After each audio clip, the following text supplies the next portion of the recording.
좋아요. 예, 고맙습니다. 오늘 대북 정책, 통일 정책, 그리고 교육 정책에 대해서 아주 좋은 발표를 해주셔서 너무 좋습니다. 그러면 이제 정치 분야에는 이 분야에 대해서는 따로 설명을 안 드려도 좋을 정도로 전문가이시고 또 교훈을 많이 쓰시는 서른수님께서 발표를 해주시겠습니다. 25분 정도 발표하시고 이걸로 쓰시고. 네, 반갑습니다. 서울대 서울춘입니다. 우선 질문 하나 드려야겠습니다. 우리 아시는 15대 대선이 몇 년도 누구랑 붙은 거예요? 계산해봐야 되는 지금 20대. 그러니까 이게 문법을 우선 우선 저는 절대 때로 쓰지 않습니다. 사람들이 전혀 기억을 못해요. 2012년 대선 들어본 대통령 왜 18대 저렇게 써요? 유교에서부터. 더 한심한 건 총선이에요. 4.15 총선. 그 몇 년도 있었던 거야. 지방선거. 4.3일 지방선거. 1년에 한 번씩, 몇 년에 한 번씩은 없는 건데, 보궐선거 같이 1년에 서너 번씩 하는 거면 구별하기 위해서 하지만, 정확히 2010년 지방선거, 2012년 총선 이렇게 하면 되잖아요. 이거 다 바꿔야 된다. 그건 여기 인별수부터 무슨 말씀이에요? 그래서 저는 18대 쓰지 않고 2012년 대선 주요 후보 정치개혁안 비교 이렇게 얘기하겠습니다. 제가 내용 중에 보면 독일식 선거를 이야기했는데 그 제도를 혹시 정착을 공부하지 않으신 분들은 잘 모를 것 같아서 짧은 한 장짜리 고론을 만들어왔습니다. 그래서 나가서 받으시고요. 나중에 설명을 드리겠습니다. 멍청하지만 문제는 경제야. 유명한 너무 진보할 정도로 유명한 클린턴의 2000년 대선 슬로건입니다. 굉장히 전곡을 찌른 것이고 그 덕분에 이제 승리를 했는데 그 같은 구호는 또 한계가 있습니다. 왜냐하면 결국 경제가 가장 중요한 건 맞지만 올바른 경제 정책을 택하고 그런 방향으로 이끌어갈 수 있는 것은 결국 정치일 수밖에 없다는 거죠. 결국 정치가 제대로 작동하지 않으면 아무리 올바른 소방도 이를 시행할 수 없다는 점에서 결국 문제는 정치라고 말할 수 있습니다. 우리 경우도 마찬가지입니다. 다양한 문제들 그리고 우리 사회의 유없는 양극화를 이끌고 있는 신자유주의 경제 문제, 그 다음에 처음으로 우리 대선의 중요한 쟁점이 되고 있는 복지 문제, 또 아침에 이야기한 대북 정책, 그 다음에 교육 문제 다 중요합니다. 그렇지만 올바른 이러한 정책들을 시행할 수 있느냐 없느냐를 결정하는 정치라는 점에서 궁극적으로 문제는 정치입니다. 특히 이번 대선의 경우에 정치 개혁이 중요한 카드로 제기되고 있고 특히 한국 정치가 다른 어느 분야에 비해서 낙후해 있고 국민적 부실되고 있다는 것을 보이면 더욱 그러합니다. 그래서 저는 이 글에서 대선 공약으로 제기된 박근혜, 문재인, 안철수 후보의 정치개혁안을 비판적으로 평가해 보려고 합니다. 근데 이 정치개혁안만이 아니라 우리가 이 후보의 공약, 그 다음에 정당의 정강 이런 것을 비교할 때 항상 전제되어 있습니다. 그것은 뭐냐면 한국에서 공약과 정책이라는 게 얼마나 의미가 있느냐는 거죠. 별로 의미가 없습니다. 왜냐하면 제가 예를 들었습니다만 사실 극우 세력만이 참여해서 제정한 대한민국 재헌헌법을 보게 되면 주요 산업의 국유화는 내용면에서는 유럽 공산당 수준의 좌경적인 내용입니다. 그렇기 때문에 별로 의미가 없다는 것이고요. 두 번째는 매니페스토 실천본부가 이 세 후보의 선거 공약 내용을 분석한 결과 70%와 같은 내용이라는 거죠. 그래서 기본적으로 서로 베끼는 결국 알맹이 없는 붕어빵 공약이라는 큰 전제를 해서 그다음에 말씀드리겠습니다. 표를 3개를 만들었는데 하나는 세 후보가 공동으로 2페이지 표입니다. 공동으로 약속하고 있는 공동 공약입니다. 하나의 여야를 따라서 시대적인 흐름이라고 할 수 있죠. 대통령의 권한 축소, 그 다음에 결국 국민들의 정치 참여 때, 그 다음에 작은 정부를 넘어서 이제 오히려 큰 정부로 가면 해양 수산부, 부활 이런 것이 부산이 중요한 쟁점이 되는 표 2는 야권 연대 문재인 안철수의 공동 공약입니다. 물론 그 합의 같은 것도 있고 또 최근에 단일화 협상에서 단일화 합의한 내용도 있습니다. 이거보다 수는 많은데 그중 상당 부분은 박근혜도 공유하고 있는 내용이라 표 1로 올라간 내용이라 빼고 나면 요 세 가지 정도가 남습니다. 그다음에 표 3이 핵심인데 표 3은 그 세 후보의 공약의 차이를 비교했습니다. 정당, 국회, 개헌, 정부, 공안입니다. 그건 뭐 대강 나온 대로 다 보시면 되고요. 그 4페이지로 가서 이제 이야기를 하면 우선 이제 국회의원 특권 페이지라는 게 중요한 쟁점이 되고 있는데 각 후보의 경우 이제 불체포 특권 페이지와 면책 특권 축소를 주장하고 있습니다. 지금 여러 그 비리 국회의원들이 불체포 특권을 악용하고 있고 등등 이런 면을 할 때 상당한 그 설득력이 있어 보이지만 선행돼야 될 것은 검찰의 정치인 중립이라고 할 수 있습니다. 그렇지 않을 경우에 결국 국회의원의 특권 페이지는 야당의 반대 목소리에 자각을 부리는 부작용을 할 수 있다. 다만 부정부패든 특정한 범죄에 대해서는 불체포 특권을 제한하는 방식으로 문제를 해결할 수 있다고 생각을 합니다. 그 다음에 쟁점이 되고 있는 것은 권력구조, 국회의원 수조정, 선거제도, 중앙당 존속의 후보조정 등 핵심적인 제도입니다. 이 문제들이 결국 정치의 중요한 쟁점으로 제기한 것은 국민적인 국민 정치에 대한 불신에 기초해서 등장한 안철수 후보가 파격적인 정치 결함을 제기했기 때문입니다. 간단하게 그 내용을 보면 우선 개헌 문제가 있습니다. 개헌 문제에 있어서 박근혜 후보하고 이제 문재인 후보는 적극적인 하자는 것이고 안철수 후보는 이제 소극적인데 저는 해야 된다고 생각합니다. 최소한 하여간 대통령 임기와 국회의원 임기와 부딪히면서 많은 문제점을 얘기하기 때문에 해야 된다고 생각을 하고요. 재밌는 것은 박근혜 후보의 경우 단순히 권력구조 변경만이 아니라 국민의 생존권 등 기본권의 확대하는 헌법을 개정해야 된다고 주장을 하고 있습니다. 소위 우리가 얘기하는 87년 체제론에서 제기됐던 창비했던 그런 문제와 사이가 같습니다. 맞는 이야기만 의아합니다. 저는 또 박 후보가 헌법 관련 조항을 읽어봤는지 하는 의문이 듭니다. 왜냐하면 우리나라의 생존권 등 사회권은 헌법화에서 완벽하지 않지만 정말 잘 보장되어 있습니다. 문제는 헌법에 보장된 생존권이 안 지켜지기 때문이지 헌법의 사회권이 제대로 명문화되어 있지 않기 때문입니다. 그렇기 때문에 사실 이명박 정부의 사회교육정책, 박근혜 후보의 사회교육정책들을 보면 헌법에 보장하고 있는 사회권에 비교할 정도로 열악한 수준에 있기 때문에 결국 전혀 기존에 있는 헌법에 있는 생존권을 지켜주지 않으면서 생존권을 보호하겠다는 이야기는 정말 립서비스라고 생각을 합니다. 가장 논쟁적인 부분은 정당과 국회 부분입니다. 특히 이제 국회의원 수와 선거 제도인데요. 문재인 후보와 안철수 후보는 비례대표 확대를 주장하고 있습니다. 사표를 줄이고 표의 불가성을 제거하는 게 민주주의, 선거 민주주의의 중요한 내용이라는 점에서 핵심을 이라고 볼 수 있습니다. 그런데 이 점에 있어서 각 후보는 이에 대해 침묵하고 있기 때문에 문제가 있고요. 근데 문제는 문재인과 안철수 후보도 단순히 비례대표를 늘리자는 것뿐이지 그 비례대표를 어떤 방식으로 계산할 것인가라는 문제를 침묵하고 있기 때문에 굉장히 한계가 많다고 저는 다음에 결론 부분에 가서 이야기하겠습니다. 문재인 후보는 지역별 정당 명부식 비례대표제를 하고 있는데 이건 퇴행적입니다. 그리고 지역주의 극복하기 위해서 정당 명부식 비례대표를 지역별로 하자는 것인데 이건 지역주의는 그대로 둔 채 단지 지역 비례대표 의석을 가지고 이를 분치해서 화장하고 지역주의가 완화된 것처럼 은폐하는 데 그쪽이 들어갈 수 있습니다.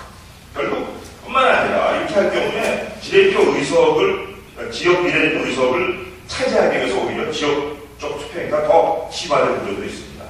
문제는 비례대표제의 뜻이 소수파에 의해서 이루어지는 어떤 소수파의 목소리를 살리기 위한 것인데 이렇게 될 경우에 결국 전국적인 비례대표 의석하에서는 의석을 가질 수 있는 소수 정당의 투표가 지역별로는 다 소수점 이하로 나누어져 가지고 한 표도 못 얻게 되는 그런 부작용을 해볼 수 있다는 것이죠.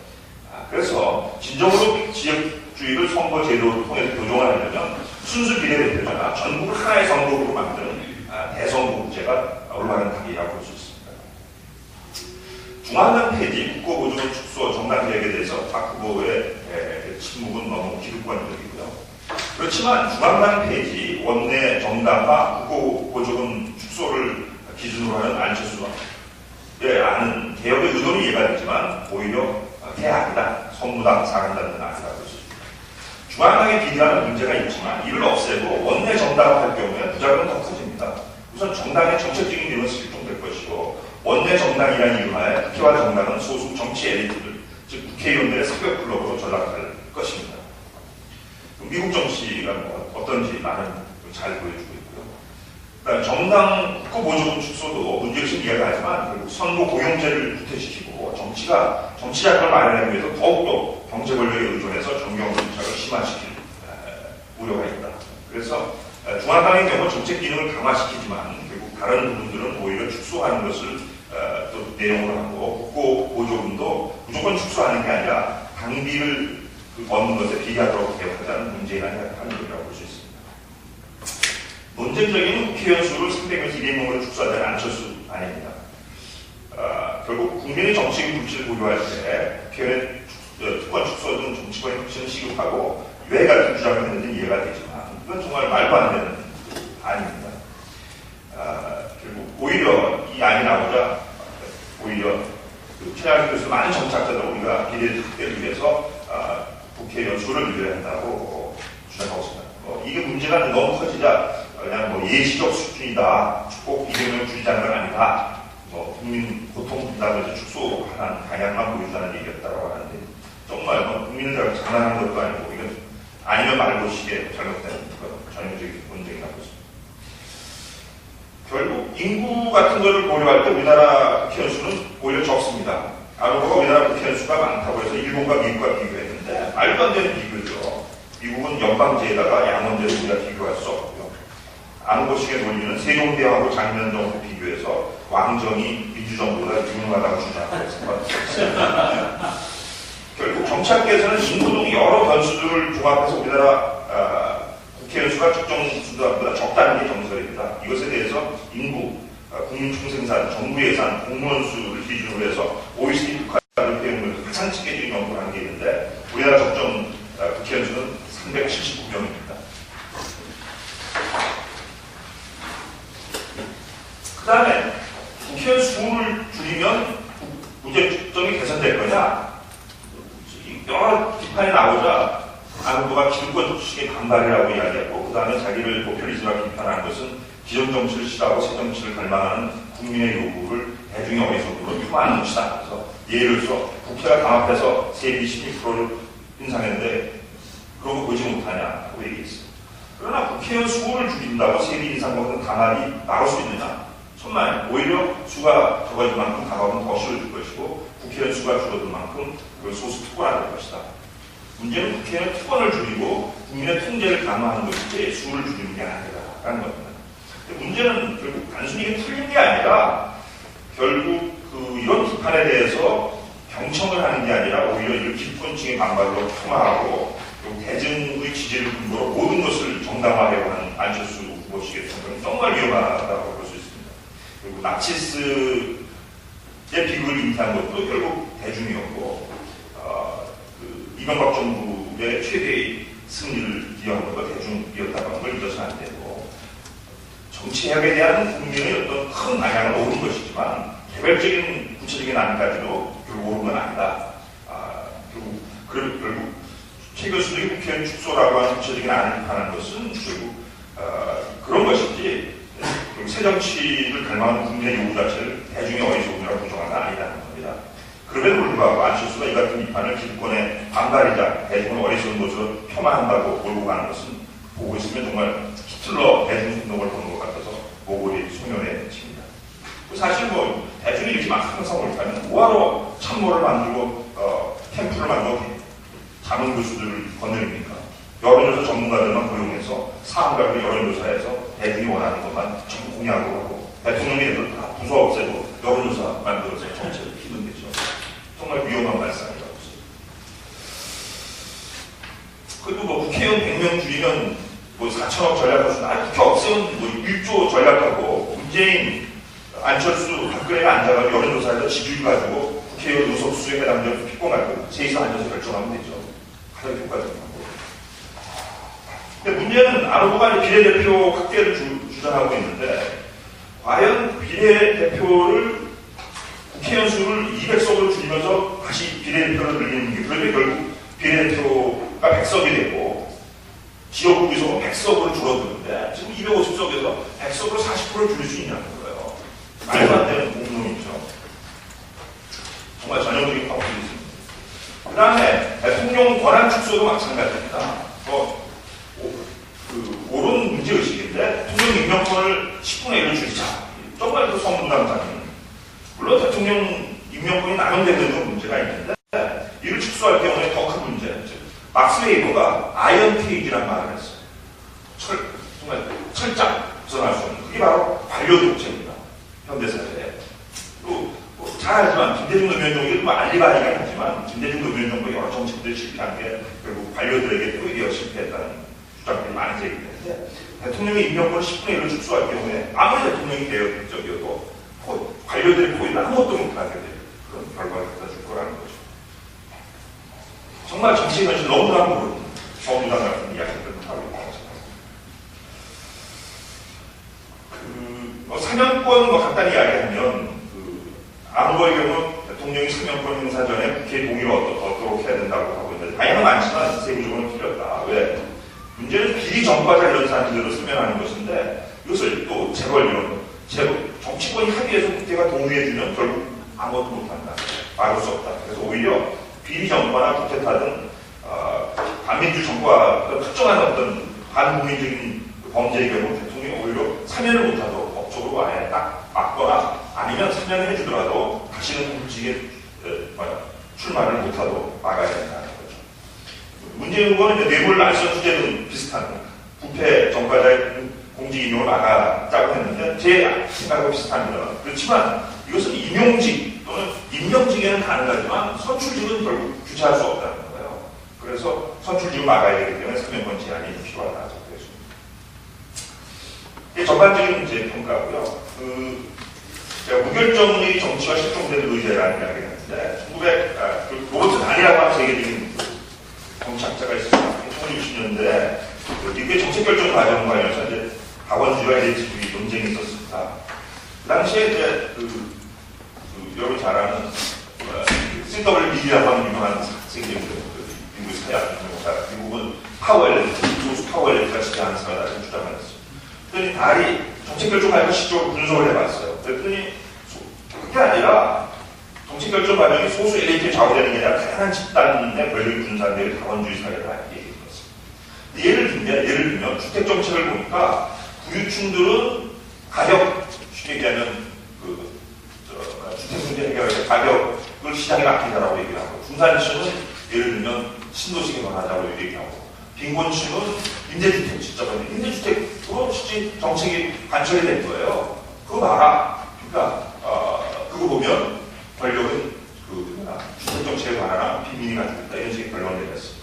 근데 결국 그 글을 쓰자 학자들이 들고 나온 게 너는 구조적인 권력의 문제와 무결정이라는 문제를 보지 못했다라는 얘기를 했어요. 그리고 이런 경험적인 연구는 자본의 어떤 숨겨져 있는 보이지 않는 구조적 권력. 우리가 얘기하는 이거는 뭐냐? 예를 들면 거예요. 현대자동차하고 현대자동차 노조하고 협상을 해가지고 야 현대자동차는 임금 동결, 현대자동차 노조는 10% 인상, 그래서 8% 결국 인상이 됐다. 그러면 현대자동차 노조가 권력이 있는 건 파워가 있는 것처럼 보여주죠. 그게 보이는 어떤 바게닝 파워예요. 근데 문제는 이런 어떤 바게닝이라고 하는 구조적 룰 게임, 경기 규칙 내에서 이루어진다는 거죠. 구조적 권력은 그 경기 규칙을 바꿀 수 있는 힘이에요. 그럼 나는 그러면 우리 회사, 공장, 중국으로 이전시킬게. 그게 구조적 권력이야. 룰 게임 자체를 바꾸는 거죠. 그래서 결국 구조적 보이지 않지만 빈곤층이 예를 들면 빈곤층이 더 급진적인 대안, 주택의 국유화 같은 건 아예 생각도 안 하고 있었다. 대안에서.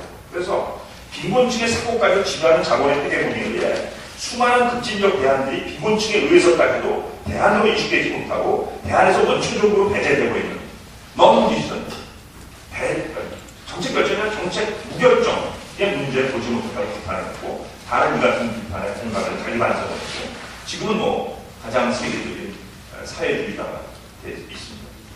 그래서 이번 정치개혁론도 마찬가지다. 문제는 세 후보 간의 차이가 아니라 세 후보 간의 공통점입니다. 즉, 세 후보가 침묵하고 있는 침묵의 카르텔에 의한 무결점의 정치. 즉, 반드시 필요하지만 세 후보의 의석까지도 세 후보, 특히 소위 민주 후보라는 두 후보의 의석까지도 의제에도 오르지 못하고 세 후보가 무시하고 있는 결국 무결점의 정치적 대안, 즉, 실종된 의제들이겠죠. 이것들이 문제다라는 겁니다. 예를 들면 아까 독일식 선거구 소선구역 비례대 문제입니다.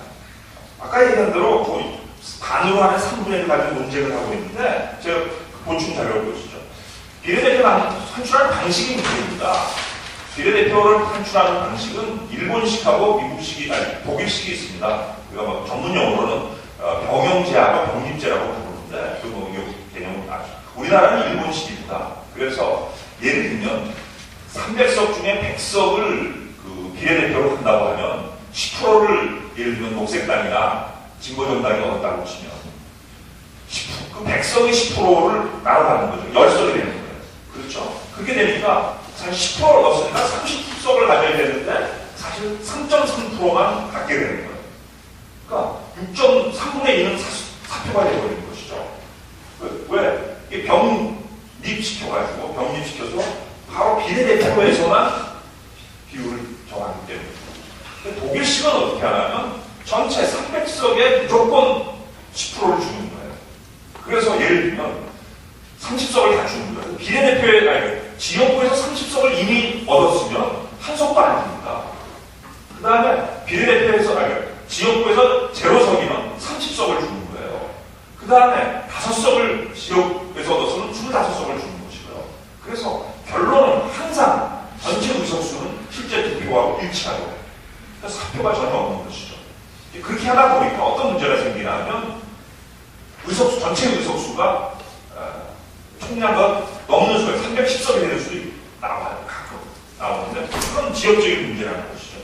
그래서 안철수가 지금 얘기한 대로 예를 들면 비례대표를 100석으로 하고 안철수식으로 가면 50석이 될 거냐 상관없습니다. 이거는 왜? 무조건 전체 10%를 주기 때문에 안철수식으로 하던 문재인식으로 하던 30석이 하는 똑같은 거예요. 싸울 필요가 없는 거예요. 둘이서 엉뚱한 가지 싸우고 있는 거예요. 그래서 독일식으로 가야 된다는 겁니다.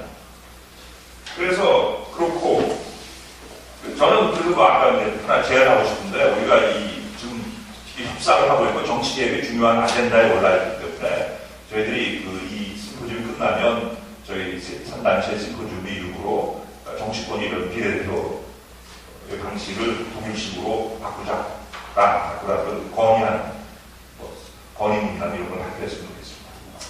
그렇게 이야기하고요. 그 다음 다시 본문으로 펼페이지입니다. 두 번째는 이미 논쟁이 됐지만 결선 투표제입니다. 대통령 결선 투표제.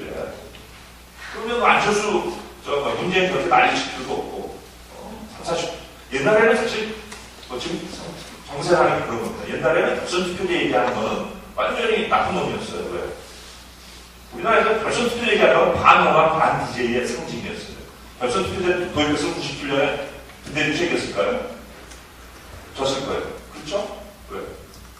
결국 이인자 없이고 둘이서 붙였을 거라고. 그럼 이재명은 어떻게 받겠어요? 가수는. 이회창에 받겠죠. 근데 그런 문제가 있었습니다. 지금도 지역주의로 가게 되는 그런 가능성도 있는데 어쨌든 결선 투표제 도입하는 게 중요한 것이고. 시민 참여를 위해서는 시민 참여 예산제, 시민 주민 참여 예산. 4대원 사업과 중요한 국회 사업이 꼭 국민투표를 주민투표를 하게 한다거나 아니면 예산 결정에 시민 참여를 의무화해서 예산에 대한 국민적인 분들을 강화해야 한다. 그것도 논의되고 있지 않고요. 미국은 GAO, 제너럴 어카운팅 오피스라고 해서 감사원이 국회 소속입니다. 모든 예산은 국회가 주기 때문에 이 GAO가 모든 걸 잡는 거죠. 사실은 이란 콘트라 스캔들, 레이건 정부가 몰래 돈을 빼다가 이파라 콘트라를 한 국회가 잡은 중요한 그 예산이 이란으로 만들어지는 빼가지고 쪽으로 돌렸기 때문인데요. 그래서 결국 감사원을 국회 소속으로 변경하거나 아니면 국회 소속 감사원을 신설해서 대통령직 감사원 외에 국회의 감사 기능을 결국 강화해야 된다. 아니, 교섭단체 페이지입니다. 우리가 지금 문제가 뭐 지난번 조금 전에 얘기한 국회 세비 인상 강압 이런 강압이 되고 있는 소수 결국 거대 정당들이 교섭단체를 가지고 있기 때문에 이 강압성 운영되기 때문입니다. 그래서 교섭단체 페이지하고 모든 정당들이나 소수파도 참여하도록 만드는 문제를 해결할 수 있습니다. 예, 참정권 확대입니다. 그래서 참정권 17세 이하로 하향 적용해야 되고, 그러니까 참정권을 글로벌 스탠다드로 갖고 있는. 그래서 교사, 공무원, 정당 가입 허용하고요. 투표 시간도 연장해서 비정규직이 참여할 수 있도록 이렇게 하는 거였습니다. 결론적으로 이야기를 보면 문제안이 가장 제일 낮은 제 아니면 B고요. 그 다음에 문제는 한마디로 개혁 아니고요. 박근혜는 C입니다. 박근혜는 그냥 현상 위주고요. 안철수와는 D, F 주고 싶지만 넘어가요. 대학을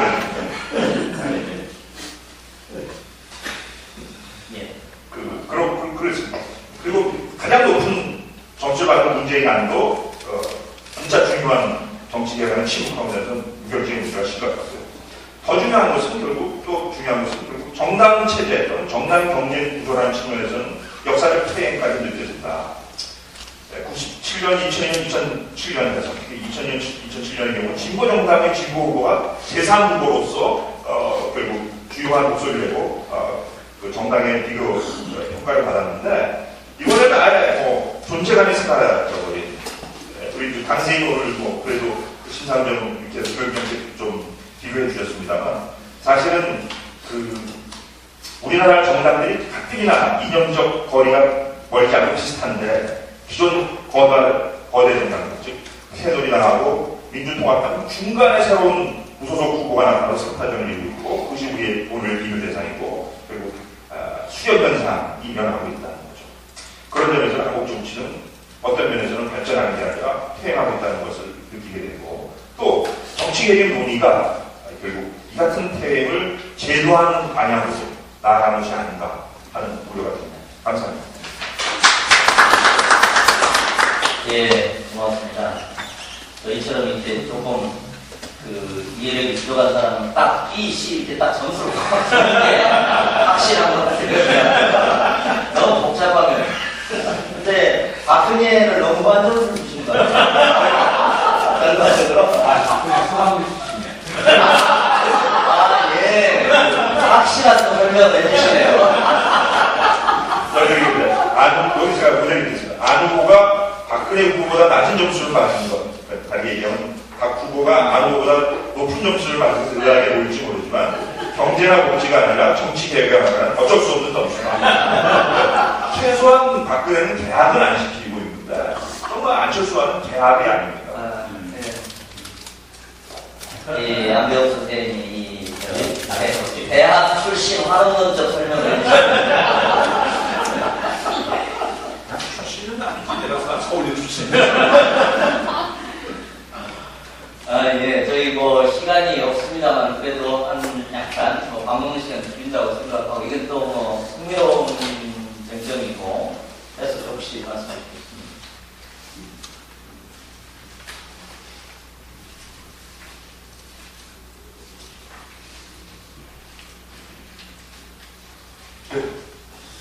지금 정부사에서 전적항공 대공기지 이제 내년 예산을 이제 완전히 없애기 위해서 굉장히 노력을 많이 하고 있는데 일반이 굉장히 전액 삭감으로 이렇게 가다가 최근에는 이게 제주환경 문제 제기하는 표들입니다. 이래가지고 완전히 좀 돌아서고 있어요. 근데 옛날 같았으면은 통합진보당이나 이쪽에서 목소리를 높이고 총선에서 목소리를 높이니까 민주당이 기를 두고 있거든요. 지금은 전혀 그게 아니에요. 이게 우리의 분실인데 문제는 대선 끝나고 나서도 진보정당이 제대로 사회적 결집을 할 수 있느냐 있는데 그 어떻게 해야 되지? 사실 굉장히 비관적입니다. 진보정당 움직임의 제4주기가 끝났다고 저는 생각을 해요. 제1주기는 여러분이 말한 1세시대 때의 진보정당 움직임이고요. 이 제2주기는 해방정부에서 있었던 다양한 진보정당의 움직임이고, 제3기는 4.19 이후에 나왔던 4.19 움직임입니다. 제4기는 87년에 시작해서 있었던 흐름인데, 근데 4주기는 끝났다고 생각합니다. 기존의 이과국에서 시작했던 진보정당은 끝났다고 생각을 하고, 새롭게 제5기를 시작해야 되지 않는가. 그러니까 역사는 저는 이제 그런 걸 느끼지만, 결정되어 있지 않고 경로 의존성이라는 말을 흔히 많이 하잖아요. 패스 디펜던스가. 어떤 경로를 선택하느냐는 작은 차이가 엄청난 결과를 초래하고, 여러분 해보시면 알지만 그때 손 한번 잡을 걸 안 잡으면 전혀 옆에 있는 여자가 하나 남자가 들어가죠. 그런 것처럼 이렇게 경로가 어떻게 가느냐는 게 다른데 정말 여러분 최선을 잡았어요. 그게 성적 취향도 달라지죠.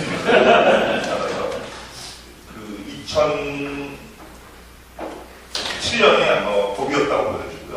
2007년 대선에서 뭐할 얘기지만 우리 권 후보가 노역을 부리지 않고 이 선에 물러서고 했었으면 정파에 맞다고 계속 쭉 갔을 수 있었을 거라고 보여져요. 두 번째 중요한 계기는 작년에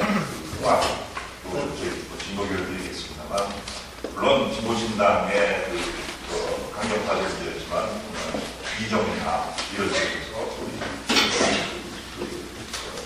한여당과의 어떤 거기에도 관심을 가졌고, 그러면 자업자들이죠.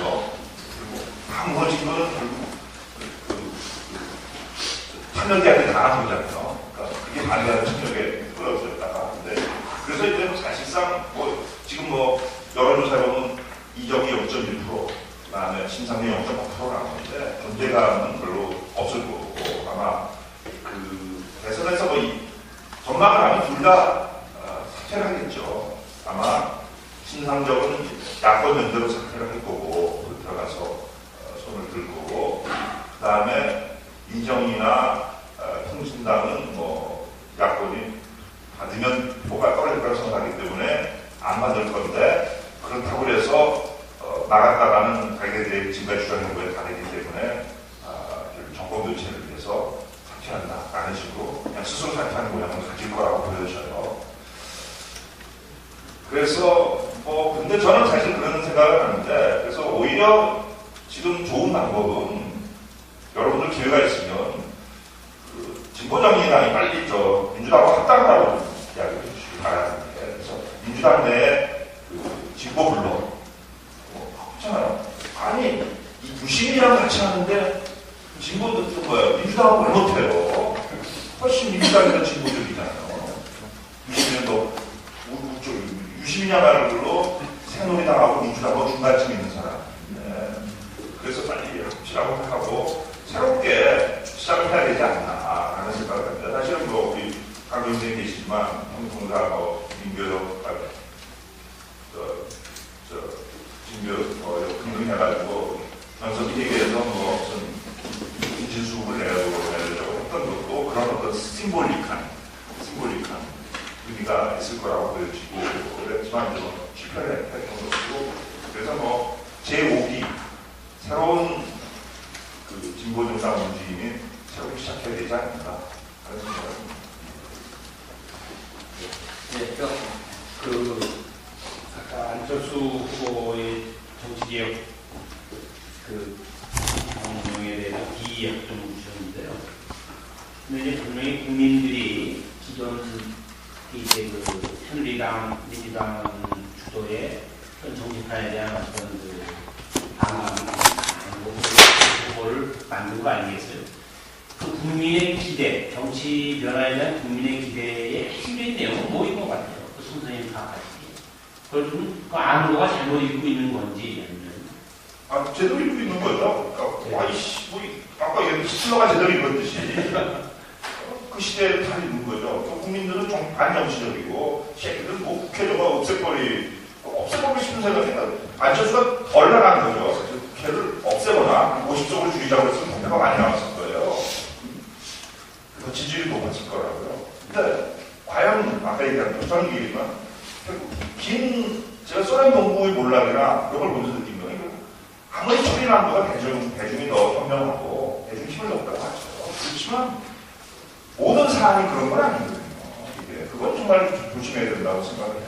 그런 의미에서 정치가 필요한 것은 바로 그런 의미에서 다양한 우리 대안을 제시하고 국민들을 어떻게 보면 좋은 의미의 계몽이라고 얘기하면 너무 공감된 얘기인지 모르지만 하고 그리고 그런 논쟁을 좀 만들어가는 것이지 그렇지 않으면 뭐 정치가 이렇게 아까 여론조사 정상화된 것 같아요. 있는 그대로가 아니고 그래서 근데 그렇지만 정치가 특권을 버리고 공공성을 회복하는 모습을 그냥 바라는 거잖아요. 안철수의 현상이 나타나는 두 가지라고 보여져요. 그리고 여기 종합토론 때 중요한 얘기 시작이기 때문에 지금 현기는 선언. 이거 얘기 말고 애들은 못 계시잖아. 나는 5시 반에 나가야 돼요. 일단 애들을 지시고. 그다음에 내가 제가 수업 때니까. 종합토론에서 물어보기 뭐 아까 4분기 진보정당이 끝나고 5분기에 시작된다는데 평소에 궁금한 게 영국이나 독일 같은 그 진보정당 중에 참여하고 있는 사람들 성분이 예를 들면 우리 경우는 뭐 심상정도 그렇고 노회찬도 그렇고 예를 들면 뭐 권영길 대표 그렇고 사실은 다 이렇게 지식인 출신들이잖아요. 또 거슬러 올라가면 과거에 반독 민주화운동 관련돼 있고 근데 그쪽에 그 진보정당을 구성하고 있는 당원들 그 내부의 지도자들의 일종의 그 과거 이력이나 출신 성분이 우리하고 어떤 차이가 있는지 하는 것을 얘기를 하시면 뭐 어디나 다 믹스는 있죠. 그 정도의 차이인 건 사실이지만 근데 사실 이건 있는 것 같아요. 우리나라 진보정당이 너무 빨리 성공한 거. 그러니까 진보정당의 실패를 얘기하는 거 중에 하나가 너무 거품이 많았다는 거예요. 그래서 진정한 의미의 진보정당을 지지했다기보다는 양당이 싫어서 제3후보를 지지했던 세력이 상당히 있다고 보여지거든요. 그걸 안철수가 가져간 것일 수도 있고. 예를 그 얘기 뭐냐면 2004년도에 이렇게 안철수가 나왔으면 안철수가 가져갈 수 있었던 분들이 하는 거죠. 거품이 상당히 있었다는 생각이 들고 근데 분명히 그 유럽이나 이런 경우에 계급 정치가 굉장히 보편화되어 있기 때문에 노동자 계급이 상당히 많은 건 사실이죠. 당원 속에. 그래서 굉장히 중요한 게 시퀀스가 중요해요. 시퀀스가. 여러 가지 요인을 얘기할 수 있지만 시퀀스가 중요한 거는 그 산업화하고 민주화의 시퀀스예요. 유럽은 여러분이 잘 알지만 민주주의가 오래된 것처럼 보이지만 100년 정도밖에 안 됐습니다. 보통 선거권이 없는 민주주의 생각할 수 있어요. 그러니까 19세기, 20세기 초까지만 하더라도 전체 인구의 30% 정도만 투표권을 가지고 있었어요. 남자, 무장자 가지고 있었어요. 그러니까 노동자는 투표권이 없었다는 거예요. 인구 다수가 못 사는 사람이기 때문에 투표권 이퀄 사회주의라고 생각했다는 거예요. 보통 사람 70%가 국교하자고 하면 끝날 거라고 생각을 하는 거예요. 우파도 생각하고 좌파도 생각하고 3인주의자들도 생각하고. 근데 그러다가 그러니까 이 사람들이 처음서부터 산업화가 먼저 되고 민주화가 먼저 되고 노동자 계급을 있는데 투표권은 없으니까 처음부터 정치에 참여할 때 노동자 계급으로 참여한 거란 말이에요. 그러니까 계급적인 문화가 있는 거죠. 근데 우리는 그게 아니라 노동자 계급이 만들기 전에 48년도에 외상적으로 투표권이 주어졌단 말이에요. 그러니까 우리는 정치에 참여할 때 계급으로 참여하기보다는 뭐냐면 시민권, 시민으로 국민의 의무로 투표에 참여하기 시작하는 거죠. 그러니까 기본적으로 정치 참여가 없고 그다음에 특히 이번에 특히 진보정의당 같은 경우에 잘 나타나고 있지만 노동 없는 진보거든요. 심상정, 노회찬 이런 사람들이 다 예를 들면 뭐 노원에서 노동자가 어디 있어요. 자기 지지 기반이 그러니까 기억할 수 있는 것은 인텔리, 강남자파라고 부르는 그런 사람들에게 의존할 수밖에 없는 거예요. 일반 대중 속에 하이 정말 고학력, 고임금 오히려 그 사람들을 기존으로 해서 진보 정치를 펼칠 수밖에 없어요. 예. 저는 이제 개인적으로는 이번 대선에서 이제 가장 중요한 부분의 하나가 국민 정치와 진보 정치의 분리라고 저는 생각이 들어요. 그러니까 국민 정치와 진보 정치의 분리는 국민 정치의 개혁을 바라는 요구를 일정 부분은 노동 정치나 진보 정치, 진보 정당이나 노동 정당이 담보하고 있었는데 홍진당 사태의 주요한 역할로 분리되고 그것에 이제 한 우회적인 현상이 안철수 현상. 안철수 지지의 2분의 1 정도는 진보정당이 감지할 수 있는 건데 홍진당 사태의 중요한 부분의 하나가 저는 그거라는 생각이 좀 들더라고요. 그래서 그게 하나가 저는 고민 지점이고 한번 우리가 대선 이후에 어차피 정치사회 재편이 있으니까 토론이 있어야 될까. 저는 이제 이따가 종합 토론에서 혹시 단일화 이후의 상황에 대해서 좀 약간 고민이 좀 되더라고요. 그러니까 제가 고민이 되는 뭐냐면 단일화 이후에 이탈표의 수렴 지점이 있어야 된다. 저는 그런 생각이 들어요. 분명히 다 수렴은 안 되거든요. 멋있게 되더라도. 그랬을 때 단일화 이후에 이탈표의 수렴 지점인데 그 점에서 저는 이제 심상정과 김소연이 조금은 더 그나마도 지금 뭐냐면 김소연 노동자 대통령이 김소연은 대선 이후에 진보정당의 그 시드머니가 되니까 미랄이 되니까 그런 면은 좀 필요하고 저는 2차 소단일화가 있어야 된다고 봐요. 그 단일화 이후에 이탈표의 수렴 지점이라는 게. 그래서 저는 심상정이 한 2, 3%, 3, 4%라도 좀 정유해서 2차 소단일화를 해야 그나마도 저는 대선에 박근혜 정부가 되지 않을 수 있다. 이런 생각이 하나 들고요. 또 세 번째는 저는 대선 이후 상황은 또 다르다고 봐요. 저는 박근혜 정부하의 정치 상황, 그 다음에 문재인 안철수 정부와의 정치 상황은 또 다른 역동성을 좀 보인다고 보면 우리가 예상하지 못하는. 근데 그 부분을 또 우리가 어떻게 응전할 것인가 하는 고민들이 좀 우리가 좀 할 수 있지 않을까. 저는 뭐 해답은 안 나오는데 저도 고민은 개인적으로 하고 있습니다. 시간이 뭐 45분이니까요. 예.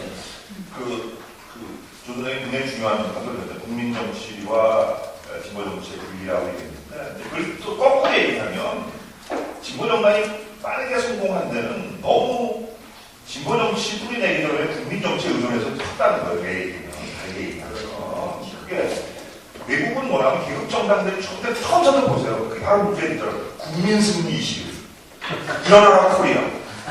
이게 무슨 월드컵 슬로건이지 이게 무슨 너무 진보 정당 슬로건이에요. 그걸 했단 말이에요. 처음에 유럽 정당들은 다 3인, 독일 3인 당이죠. 개혁 정당을 했어요. 근데 3분의 1 벽에 부딪히는 거야. 아무데도 집권이 안 돼요. 그래서 탈계급정당과 국민정당 프로젝트를 해요. 그래서 이제 그러니까 중산층들이 지지하게 되고 집권을 하는 거예요. 근데 문제는 그렇게 되니까 결국 정치가 뭐냐, 정치 세력화가 득표의 과정과 선거의 과정이 자기 편의 과정, 노동자의 해체 과정이에요. 노동자들을 노동자로 호명해서 투표를 끌어내는 게 아니라 국민으로 호명하는 거예요. 그러니까 노동자들이 내가 왜 찍어야 되냐고 유명해지고 우파가 물어도 우파 쪽으로 가는 거야.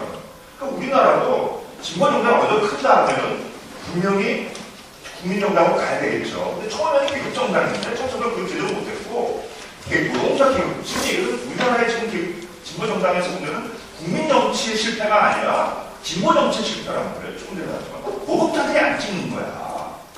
그걸 가지고 거기에 플러스로 아까 이런 국민이나 진보적인 사람들을 끌어내야 되는데 그게 안 되고 전자는 없고 후자만 있단 말이에요. 그러다가 만나간 거잖아요, 이게. 그러니까. 바로, 조 선생님 말이 맞는데 그 얘기를 뒤집어서 생각하면 또 그렇게 설명이 되잖아요. 알겠습니다. 식사 시간이 조금 줄어야 될 것 같습니다. 예. 아마 저희가 1시 40분에 시작하는 걸로, 1시 반부터 식사하고 이동 시간이 1시 40분부터 시작하는 걸로 그렇게 돼서, 바로 식당으로 이동하시면 될 것 같습니다. 고맙습니다. 예.